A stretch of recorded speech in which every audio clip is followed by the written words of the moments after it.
بسم اللہ الرحمن الرحیم۔ حدیث نبوی صلی اللہ علیہ وآلہ وسلم۔ حضرت ابو ہریرہ رضی اللہ عنہ سے روایت ہے کہ رسول اللہ صلی اللہ علیہ وآلہ وسلم نے فرمایا، جب اللہ تعالیٰ نے جنت اور جہنم کو پیدا فرمایا تو حضرت جبریل علیہ السلام کو جنت کی طرف بھیجا اور فرمایا، جاؤ جنت اور اس میں جنتیوں کے لیے بنائی ہوئی چیزوں کو دیکھو۔ انہوں نے جا کر دیکھا، پھر آپ واپس آئے تو کہنے لگے، تیری عزت کی قسم، جو شخص بھی جنت کے بارے میں سنے گا ضرور اس میں داخل ہوگا۔ اللہ تعالیٰ نے حکم دیا تو جنت کو سختیوں اور تباہ اور ناگوار گزرنے والی چیزوں سے گھیر دیا گیا۔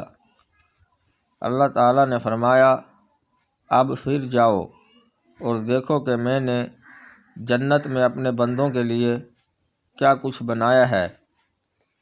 انہوں نے جا کر دیکھا تو جنت کے ارد گرد سختیوں اور مشکلات کی باڑ لگی ہوئی تھی۔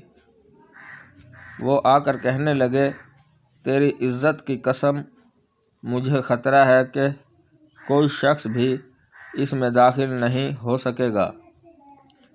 اللہ تعالیٰ نے فرمایا، جاؤ آگ جہنم کو دیکھو اور جو کچھ میں نے اہل جہنم کے لیے تیار کر رکھا ہے۔ انہوں نے جا کر دیکھا تو آگ کے شعلے ایک دوسرے سے ٹکرا رہے تھے۔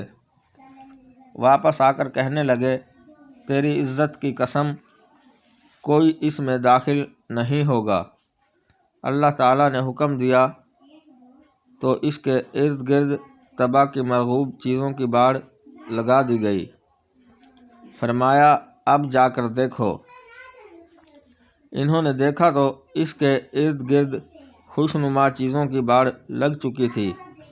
واپس آ کر کہنے لگے، تیری عزت کی قسم، مجھے خطرہ ہے کہ کوئی شخص اس سے نہیں بچ سکے گا، ضرور داخل ہو جائے گا۔ حدیث نمبر 3794، کتاب سنن نسائی، درجہ صحیح۔ ناظرین کرام، مزید ویڈیوز دیکھنے کے لیے چینل سبسکرائب کریں اور بیل آئیکن پریس کریں۔ شکریہ۔